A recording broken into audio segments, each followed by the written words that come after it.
Hello guys, welcome back to the channel. Friends, LPN token ने no doubt past में काफ़ी unexpected return दिए हैं, परंतु अभी प्राइस के मैटर में यह स्ट्रगल कर रहा है। अपने हाई प्राइस से 83% गिरावट के बाद एलपीएनटी के जो पुराने निवेशक हैं उनके माइंड में तो आता ही है कि एलपीएनटी को अब किस प्राइस पर बाय करके एवरेज करें। जो न्यू इन्वेस्टर है फ्रेंड, वो भी यह सोचते हैं कि एलपीएनटी को बाय करने का कौन सा प्राइस बेटर होगा, क्योंकि पास्ट में जब एलपीएनटी $100 से गिरा था ना, तो कुछ इन्वेस्टर ने इसमें $80 पर भी, कुछ ने 70 पे, कुछ ने $60 पर भी यह सोचकर बाई किया कि एलपीएनटी तो अब सस्ते प्राइस पर मिल रहा है। और अब यही एलपीएनटी जब $12 पे मिल रहा है तो इसे लेते हुए कंफ्यूजन की स्थिति पैदा हो गई है। साथ में यह भी कंफ्यूजन है कि प्राइस बढ़ेगा भी या नहीं। तो आज के इस वीडियो में फ्रेंड हम यह जानने का प्रयास करेंगे कि एलपीएनटी को बाइंग करने का सही प्राइस क्या है। उससे पहले फ्रेंड्स आपको बताना चाहूंगा कि अगर आप क्रिप्टो मार्केट में नए हैं और क्रिप्टो करेंसी मार्केट में ट्रेडिंग की नॉलेज लेना चाहते हैं तो आप मेरे टेलीग्राम चैनल को ज्वाइन कर सकते हैं। फ्रेंड्स, अगर क्रिप्टो मार्केट से कुछ अर्न करना है ना, तो उसकी थोड़ी नॉलेज तो हमें लेनी पड़ेगी। अब आप अपने एलपीएनटी के मैटर को ही ले लीजिए।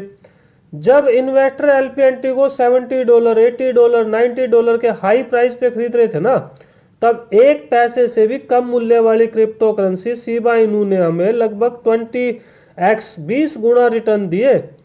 और जब लोग शिबा इनू को बाइन करने के लिए गए तो उन्होंने उसको टॉप पे बाय किया, उसके बाद से शिबा इनू का प्राइस नीचे आ गया। तो फ्रेंड, हमें इस माहौल को समझना भी जरूरी है। अब शिबा इनू जैसे अन्य मल्टीबैगर कॉइन को जानने और उनको बाय करने के सही समय को समझने के लिए आप टेलीग्राम चैनल को ज्वाइन कर सकते हैं, जहां आपको किसी भी कॉइन को बाय करने का सही समय और उसकी सही क्वांटिटी का एक रफली आइडिया मिल सकेगा। फ्रेंड्स, आपको कुछ बातें ध्यान रखनी है। क्रिप्टो करेंसी तो एक ट्रेन के समान है। अगर एक ट्रेन चली गई ना तो दूसरी ट्रेन आ जाएगी। आप ये मत सोचो कि मैं इस ट्रेन में नहीं बैठ पाया। दूसरा, आप किसी भी कॉइन से इमोशनली अटैचमेंट ना रखो। ये सिर्फ हमारी अर्निंग का साधन भर है, इनसे हमें कोई लगाव नहीं करना है। अगर एक ने रिटर्न नहीं दिया तो दूसरा पकड़ लो। यहाँ ये जरूर याद रखो फ्रेंड कि क्रिप्टो से हम करोड़पति बने या ना बने, पर रोडपति बिल्कुल भी ना बने। और हाँ, थोड़ा अवेयर भी बने। जैसे एलपीएनटी की अब ये गुड न्यूज़ किसी भी इन्वेस्टर के एलपीएनटी के प्राइस नवंबर के बाद से इन न्यूज़ के सारे बड़े हो तो आप कमेंट सेक्शन में मुझे लिख दें। फ्रेंड, एलपीएनटी कोई खराब कॉइन नहीं है, बट क्रिप्टो करेंसी मार्केट की पूरी नॉलेज तो हमें नहीं है। एलपीएनटी में तो करेक्शन आनी ही थी, हर क्रिप्टो करेंसी में आती है, बट हमें तो जज करना नहीं आया ना कि अभी गिरते हुए एलपीएनटी को खरीदे या ना खरीदे। फ्रेंड्स, एलपीएनटी की बाइंग पोजीशन समझने के लिए आप इसके प्राइस पर ध्यान दें। प्राइस अप्रोक्सीमेट $13.50 के लगभग है। तो क्रिप्टो मार्केट में फ्रेंड इतनी गिरावट नॉर्मल होती है, लेकिन प्रॉब्लम यह है कि क्रिप्टो मार्केट में जो गिरावट है ना, वो अभी निरंतर बनी हुई है। तो फ्रेंड, ऐसी सिचुएशन जो होती है ना, उसे नो ट्रेड जोन की सिचुएशन बोलते हैं। अर्थात इस सिचुएशन में ना तो कोई कॉइन बाय किया जाता है और ना ही जो कॉइन लिया हुआ है उसे सेल किया जाता है। और अगर आपको ये लगता है ना फ्रेंड कि क्रिप्टो मार्केट में तो अब गिरावट खत्म हो गई है, तो आप द ग्रेट क्रिप्टो क्रैश 2018 को जरूर याद रख लेना फ्रेंड, जिसके टॉपिक पे मैंने पहले वीडियो बनाया हुआ है। अगर आप फिर भी गिरावट रुकने का इंतजार नहीं करना चाहते या शॉर्ट टर्म ट्रेडिंग करना चाहते हैं, तो हम लोग चार्ट पर चलकर प्राइस सिचुएशन का ऑब्जर्वेशन करते हैं। प्राइस सिचुएशन समझने से पहले ना फ्रेंड, मैं आपको कुछ बेसिक समझाने के लिए ना ये चार्ट दिखा रहा हूँ। शिबा इनू कॉइन का चार्ट है। अब शिबा इनू कॉइन भी क्या है, एकदम से पंप होता है। अब ऐसी सिचुएशन होती है हमारी एंट्री करने की, स्टार्टअप की। अगर एंट्री कर लिया तो ठीक है, नहीं तो सर कोई रॉकेट साइंस थोड़ी है कि इतना ऊपर बढ़ेगा और बढ़ता बढ़ता बिल्कुल ही चांद पे पहुंच जाएगा। ये कहीं ना कहीं तो इसने करेक्शन करनी ही है अपनी। अगर इतना ओवरबोट हो गया है तो सेलिंग तो इसमें आनी ही है। हम क्या करते हैं, हम ऐसी जगहों पे एंट्री कर लेते हैं, बाद में ट्रैप हो जाते हैं। तो फ्रेंड, अब हम अपने एलपीएनटी के चार्ट पे चलते हैं, देखते हैं सिचुएशन क्या है। अब LPNT में भी फ्रेंड क्या है, सिचुएशन सेम सिचुएशन है, एकदम से अगर ये बढ़ रहा है ना, तो इसमें भी अगर एंट्री जिन्होंने यहाँ की उन्होंने तो प्रॉफिट लिया, लेकिन ऊपर तो फ्रेंड ट्रैप होने की बात है ना, ट्रैप होके आप इसमें बैठे भी हैं। अब इसमें भी ये है कि प्राइस ऐसा तो नहीं है कि बिल्कुल ही आसमान पे प्राइस पहुंच जाए, कहीं ना कहीं तो इसमें भी करेक्शन होनी थी। अब फ्रेंड मैं आपको एक पैटर्न बताता हूँ, जो किसी क्वाइन और उसका चलने का जो पैटर्न होता है ना, वो इस प्रकार से होता है, वो करेक्शन करता हुआ चले।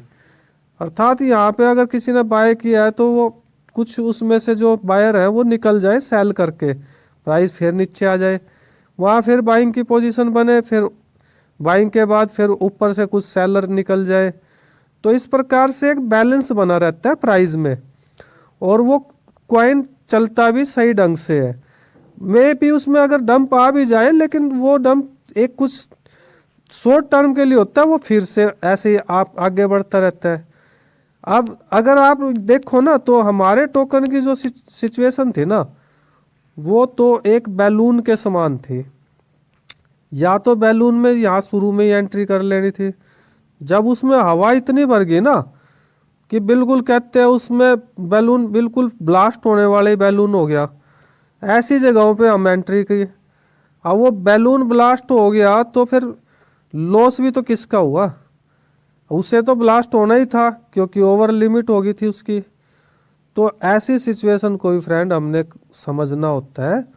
अब हम लोग अपने LPNT के प्राइस चार्ट पे चलते हैं और वहाँ की भी टेक्निकल जानकारी लेते हुए प्राइस का ऑब्जर्वेशन करते हैं। अब सर पहले आप ना LPNT के चार्ट पे ये ध्यान दें कि जो ये रेड कलर की कैंडल है ना, ये USDT का चार्ट मैंने आपके सामने खोला हुआ है।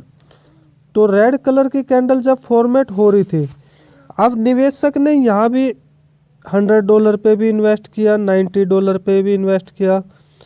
लेकिन अगर हमें मार्केट की थोड़ी सी भी नॉलेज होती ना, तो इस कैंडल की फॉर्मेशन का हम इंतजार करते बनने का पूरा, कि भाई ये मंथली जो कैंडल है ना, ये कहाँ तक बनती है। आप अगर एक महीना भी वेट कर लेते ना, तो आपको पता चल जाता है कि मंथली कैंडल बनने लग रही है और कहाँ तक ये कैंडल बनी है। इससे क्या होता है कि आपको अंदाजा हो जाता है कि हमें बाय कहाँ करना है।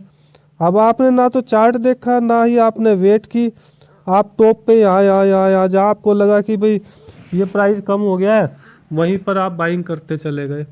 काश अगर आप इस कैंडल को ही बनते देखते, एक महीना आप वेट करते, देखते भी कहाँ तक कैंडल बनती है, तो मे भी आप शायद यहाँ भी बाइंग की पोजीशन अपनी बना सकते थे। तो फ्रेंड ये भी हमारे से गलती हुई है।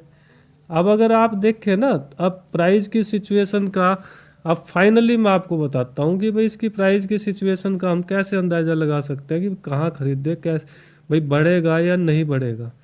तो फ्रेंड जो आप ये देख रहे हो ना, अब इसका एक ये रेसिस्टेंस एरिया हो गया, जहाँ से LPNT इस रेसिस्टेंस को पार नहीं कर पा रहा, और ये हो गया इसका फ्रेंड सपोर्ट एरिया, जहाँ से ये नीचे नहीं जा रहा है। यहाँ पे मेजर सपोर्ट ले रहा है, ऊपर से रेसिस्टेंस फेस कर रहा है। अब अगर आप इसको ना वन डे, या ये मैंने मंथली चार्ट लगाया, अगर आप वन डे के चार्ट पे देखोगे तो LPNT सी प्राइस लाइन के बीच में जिग जैग करता जा रहा है। अब फ्रेंड हमने बाइंग के लिए क्या देखना होता है, ये तो स्टॉक मार्केट का सिंपल सा रूल है, या तो प्राइस इस सपोर्ट लाइन को तोड़ते हुए ऊपर की साइड आए, तो वहाँ पर कोई बाइंग की पोजीशन के बारे में सोचा जा सकता है, या हमें और सस्ते में कब मिलेगा, या हमें लगे कि नीचे क्या पोजीशन बन सकती है, तो ये सपोर्ट को तोड़ते हुए नीचे जाए। अगर सपोर्ट को तोड़ते हुए नीचे जाएगा और नीचे जाके ये जैसे यहाँ सेटल होने की कोशिश कर रहे हैं ना, जहाँ वो नीचे सेटल होने की कोशिश करेगा, वहाँ पे हम बाइंग की पोजीशन के बारे में अपनी कहते हैं धारणा बना सकते हैं। तो फ्रेंड ये मैंने आपको स्टार्टिंग में बताया था ना, ये जो बीच का जोन है ना फ्रेंड, ये बीच का जोन तो नो ट्रेड जोन ही कहलाएगा। इसके बीच में शॉर्ट टर्म ट्रेडिंग तो की जा सकती है। अब शॉर्ट टर्म में क्या होता है, भाई आप रिस्क उठाने के लिए तैयार हो, तो शॉर्ट टर्म ट्रेडिंग में फ्रेंड होगा क्या कि आप इस शॉर्ट टर्म ट्रेडिंग में इसे आप यहाँ बेस से अगर आपको प्राइस मिले तो आप इसको उठाएं और यहाँ तक आने पे इसको बेच के निकल जाए। लेकिन लॉन्ग टर्म ट्रेडिंग में तो ये नो ट्रेड जोन की ही सिचुएशन है। यहाँ पे तो अपनी बाय इन डीप वाली पॉलिसी तो हम अपना सकते हैं, जो मैंने पिछले वीडियो में बताया था कि अगर आपको 50,000 LPNT में लगाने तो ऐसी सिचुएशन में आप 10,000 ही लगाएं। बाकी अगर रेट इससे कम होता है तो आप इसमें ऐड करते चले जाएं 10,000 के रेशो में। इससे आपकी एवरेजिंग अच्छी होती चली जाएगी। और अगर आपने लगता है कि प्राइस ऊपर जा रहा है तो नो प्रॉब्लम, वो तो और भी शुभ संकेत है, तो उसमें भी ऐसे ही 10,000 प्लस ऐड करते हुए आप जा सकते हैं।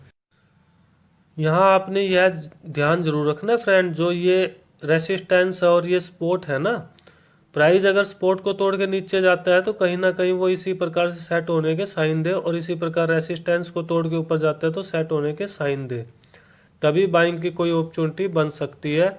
परंतु फ्रेंड, मैं क्रिप्टो मार्केट के इस गिरते हुए एनवायरनमेंट में आपको किसी भी प्रकार की बाइंग की रिकमेंडेशन नहीं करूंगा।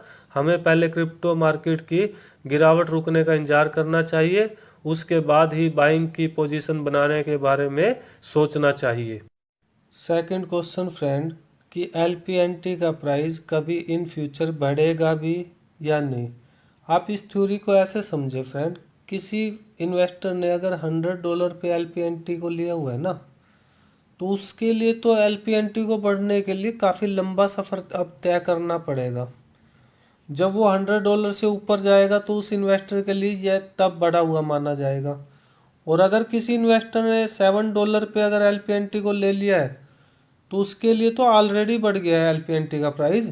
जितना बढ़ता जाएगा उसके लिए तो ये बम्पर रिटर्न ही तो होंगे। तो ये भी एक थ्योरी है फ्रेंड्स। और नो डाउट LPNT का जो प्राइस है ना, वो तो इन फ्यूचर बढ़ेगा ही, अगर LPNT सही प्रकार से वर्क करता रहा तो। क्योंकि फ्रेंड्स, जो LPNT की सप्लाई है ना, वो बहुत लिमिटेड मात्रा में इसकी सप्लाई है। और जो इसकी मार्केटिंग है वो भी स्ट्रॉन्ग मार्केटिंग कंसेप्ट से चल रहा है। तो एक तो सप्लाई और एक स्ट्रॉन्ग मार्केटिंग, ये LPNT के जो प्राइस है ना उसकी बैकबोन है ये। तो ये भी एक रीज़न है जिससे हम कह सकते हैं कि LPNT का प्राइस इन फ्यूचर तो अवश्य ही बढ़ेगा। फाइनली फ्रेंड, एक ही वीडियो में तो पॉसिबल नहीं होगा कि हम कंप्लीट एनालिसिस कर सके, तो हम आगामी वीडियोस में भी LPNT के प्राइस और ओवरऑल क्रिप्टो करेंसी मार्केट का भी अध्ययन करेंगे, जिससे कि हमें पता चल सके कि क्रिप्टो मार्केट में गिरावट कहां पर रुक सकती है, ताकि हम उस गिरावट वाली जगह से बाइंग की एक अच्छी अपॉर्चुनिटी को ग्रैब कर सके। Thank you friend.